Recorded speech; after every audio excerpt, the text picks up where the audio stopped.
Hi, this is Dr. Tod Cooperman of consumerlab.com, and I'm happy to be here live on Facebook tonight talking about prenatal vitamins, because there's been a lot of change in terms of what really should be in a prenatal vitamin, and the fact that many of the prenatal vitamins on the market today don't contain what has been lately really recommended to be in a prenatal vitamin. So what we're going to do tonight is really go over a few things. First of all, should you even take a prenatal vitamin? Do you need one? So really I want to talk about three critical ingredients in a prenatal vitamin. We'll talk about some others as well. How to look for these in a prenatal vitamin, how you can get them if they're not in a prenatal and you are pregnant or about to become pregnant. And we'll talk a little bit about women who are breastfeeding, so during lactation.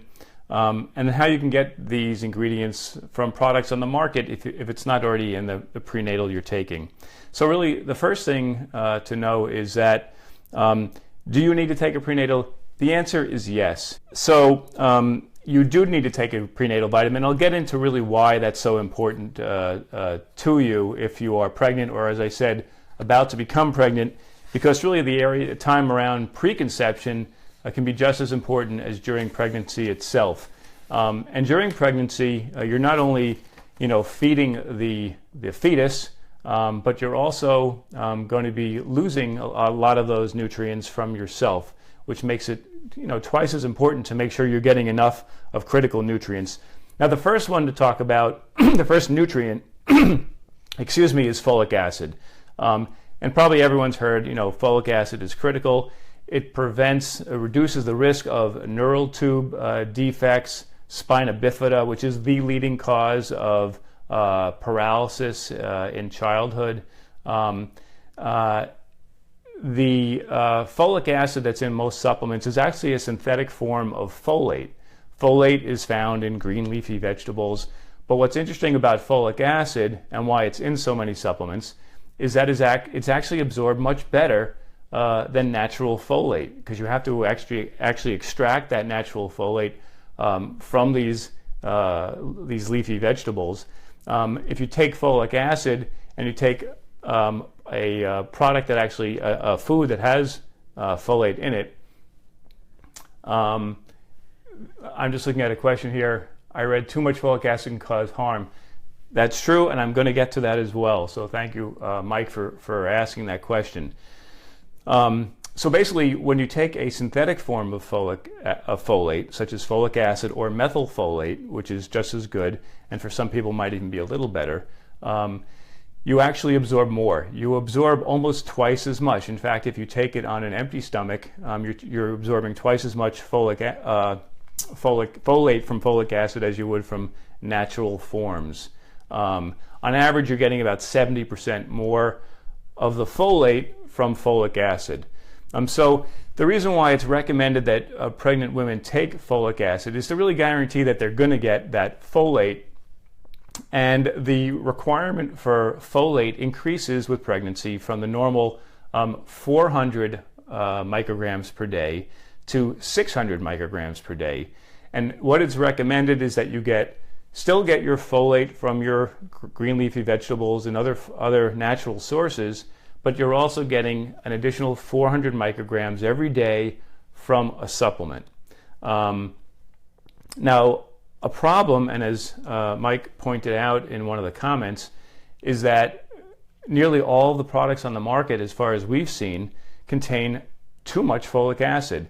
They contain 800 micrograms of folic acid, even though 400 is the recommended amount.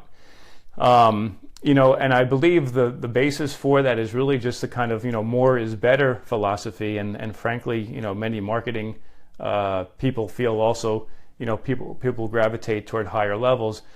But that's really more than you need. In fact, since you're absorbing more of the folic acid when you get it from a supplement than from a food, that 800 is actually becoming something more like 1,500.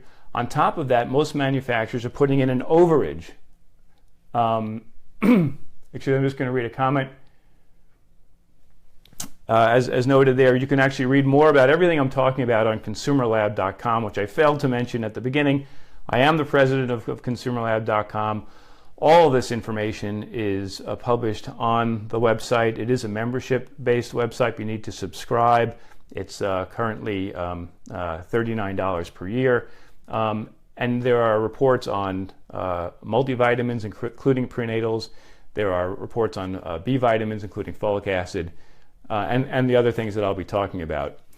So getting back to folic acid, manufacturers actually put in more than is on the label. Typically, 25-30% is not unusual as an overage, and that's to make sure that the product contains 100% of what it claims all the way through its life, while it's sitting there on the shelf. So if you're buying a folic acid product, a prenatal early on, it just kind of came out of the factory and hit the shelves, and it says 800 micrograms of folic acid, you're probably getting over 1,000 micrograms of folic acid, which really translates to over 1,700 micrograms of folate. Now, the upper limit for folate is just 1,000 micrograms. Above that, it can interfere with diagnosis of certain types of anemia. And in fact, there was a small, and it's a preliminary study that was done in Baltimore among pregnant women there by researchers at Johns Hopkins, who actually found a doubling in the risk of autism in the children of women who had particularly high levels of folate in their blood, probably due to taking high potency prenatal vitamins. In fact, the risk was double when folate levels were high, and the risk was 17.5 times as high when levels of B12 were also high in conjunction with the folate being high. So you don't want to overdo it on folic acid. At the same time, you absolutely want to get folic acid in a supplement because you will reduce your risk of autism in children and spinal cord defects and other potential birth defects, etc., by getting at least the 400 micrograms of folic acid, but just don't overdo it. That's enough on folic acid. We're going to move on now to iodine. Iodine is also important to the development of the fetus. The problem, though, is that although we have been putting iodine into salt, we iodize the table salt in America, the salt that's used in creating prepared foods is not iodized. You don't get iodine from the salt in prepared foods. You don't get iodine from the specialty salts that have become popular, Himalayan salt, etc. So what is happening is that about a third of the women in America, who are pregnant, probably are not getting enough iodine, and this is a problem around the world. So it's been recommended just in 2014 that prenatal vitamins also include iodine, 150 micrograms per day of iodine, and that's typically in the form of potassium iodide, and you're getting about 197 micrograms of potassium iodide to give you this 150 micrograms of the iodine. So you absolutely want to make sure that you're getting iodine. I just want to see another question. Are prenatal vitamins really necessary? Can't my wife get necessary folic acid and iodine with multivitamins? Seems like prenatal ones are overkill. That's an excellent point, and that's really my feeling as well, Mike, is that some of the prenatals are overkill. In fact, and at the same time, they're underkill, as I'll be getting into. And a combination of using a good general multivitamin and supplementing it with some other ingredients may be the best way to go at this point, especially since the products on the market have not yet caught up to the science. Now, the third thing that you want to look for in a prenatal vitamin, or right now they're really not in them, but you want to get them in the future and you want to get them now through some other source, is choline. And it was just last month, there was a vote at the annual conference for the American Medical Association. It was recognized that all prenatal vitamins should contain choline. Choline is also required for proper brain development. It's found in phosphatidylcholine, which is part of the cell wall, the cell membrane in every cell in your body. So you need to get choline, and it's been recognized that many Americans are not getting enough choline, and this is particularly important for pregnant women. The average young woman gets about, I think it's 280 milligrams of choline from their diet per day, and you can get this from meats and egg, etc. But you really need about 450 milligrams per day if you're pregnant, and 550 milligrams if you're lactating. Just going to check, and as noted there, you can read more about iodine and choline and all this on consumerlab.com. So choline is very important. Now, the American Medical Association didn't mention yet how much choline should be in prenatal vitamins, but if you do the math, basically you want to get what's missing from the diet. So if the average American diet has about 280 milligrams of choline and you need 450, you need about 250 milligrams of choline if you're pregnant, and you want to bump that up to almost 300 milligrams if you're lactating. So those are really three very, very important ingredients that you probably are not going to find in totality in the prenatal vitamins on the market today. In fact, one of the products that we've tested, this is from a product called VitaFusion prenatal vitamins, which are commonly available. This was actually a product that we tested 2 years ago. We're currently testing multivitamins again today, and we'll be putting out a new report on multivitamins in about 2 months, so sometime toward the end of this summer. Let me show you what is in this prenatal vitamin.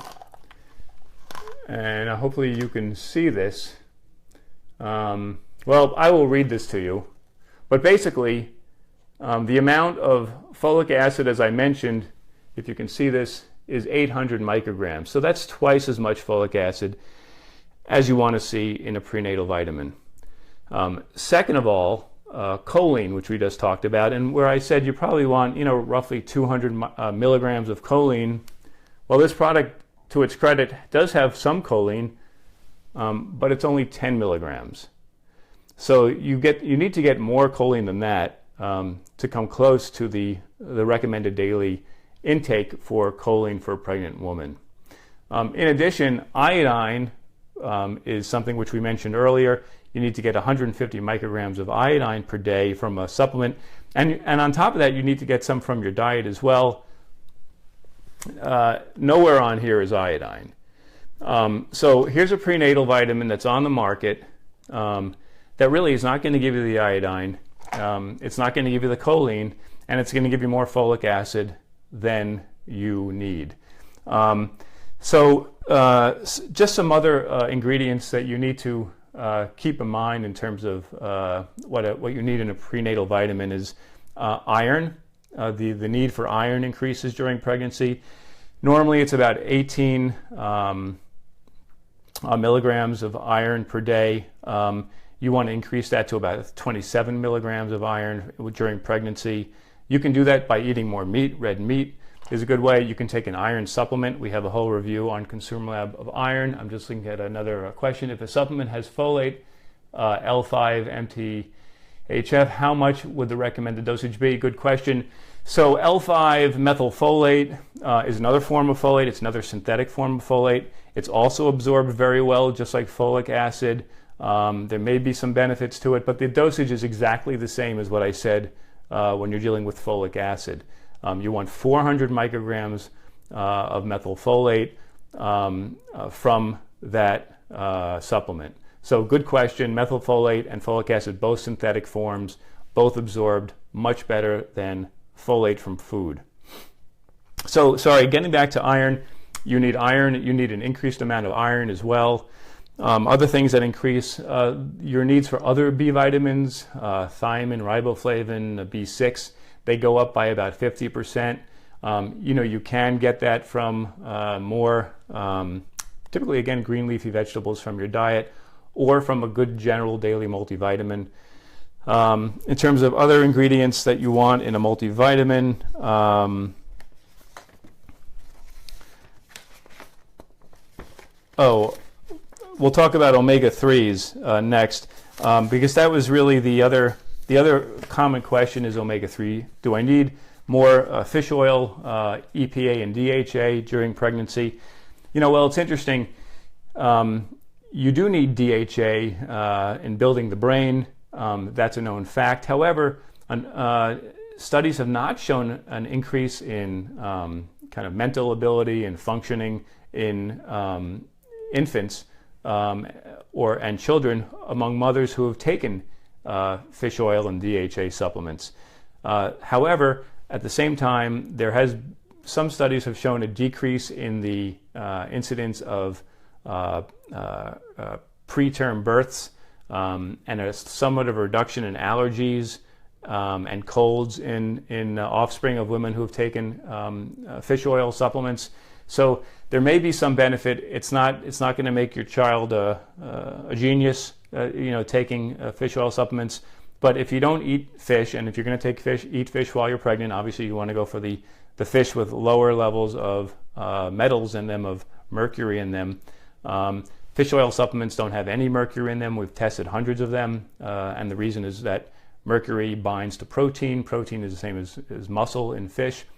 There's no protein or muscle in fish oil supplements. It's all the oil. So they're very clean and very safe. So it's perfectly fine to take a fish oil supplement or a prenatal that has fish oil in it. And we have tested some. If you look at our fish oil review, you'll find regular fish oil supplements plus prenatals that contain fish oil. But again, it's not essential. It can hurt, and it's there might be some slight benefit to taking omega-3s. The last thing actually is this vitamin C. Vitamin C, the need for it increases slightly during pregnancy, but it increases greatly during lactation, during breastfeeding.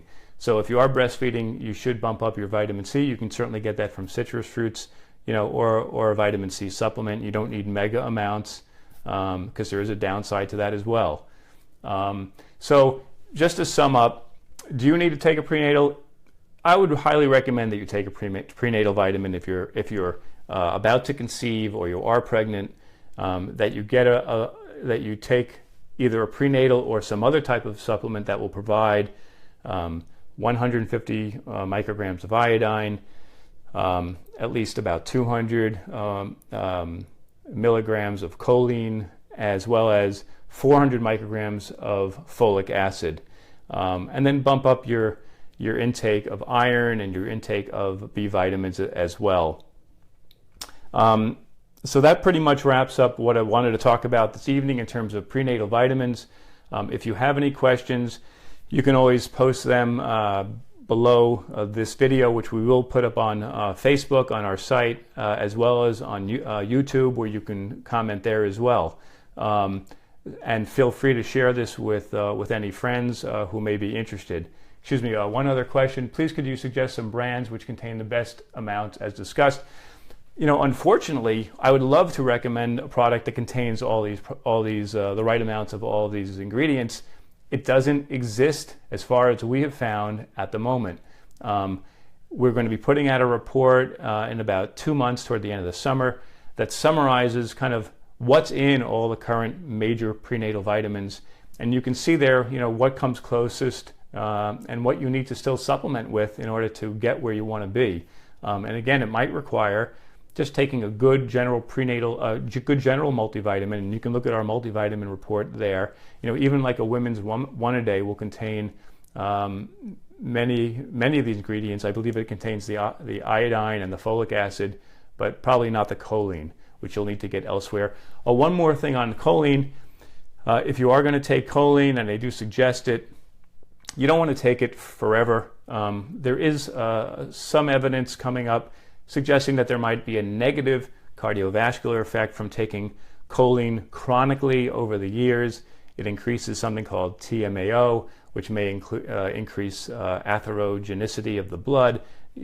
Basically possibility that it might actually stimulate atherosclerosis. But I wouldn't worry about that. I think it's much more important that you get the choline for the benefit of your infant, during pregnancy and lactation. One other question, my daughter takes use animals while pregnant. I don't recall if we've looked at use animals or not, but what I would recommend is you do look at our report in terms of multivitamins.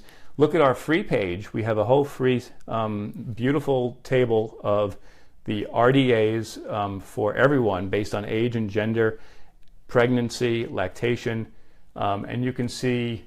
I'll get to Mike's other question there about over-the-counter versus prescription, I believe. In any event, on our site, if you go to consumerlab.com/RDAs, you can actually find out exactly what you need at different stages in your life, and then compare that to what's on the use animals or whatever product you're taking. So that's just a free service that we offer. Please take advantage of that as well. Now, what was the difference between over-the-counter versus prenatals that need an RX? We have also looked at some of the RX vitamins. I am not sure that at this point they provide choline, or at least at the level that they should be. I believe that that's something that's going to come down the line. But some of the over-the-counter products do contain what they claim. I mean, the quality can be just as good as an RX product. You don't have to get an RX product. But the most important thing is making sure that the product contains the key ingredients. So again, this is Dr. Tod Cooperman, president of consumerlab.com on Facebook Live. And again, feel free to post comments, questions. We'll try to respond. And feel free to share this with others. Thank you.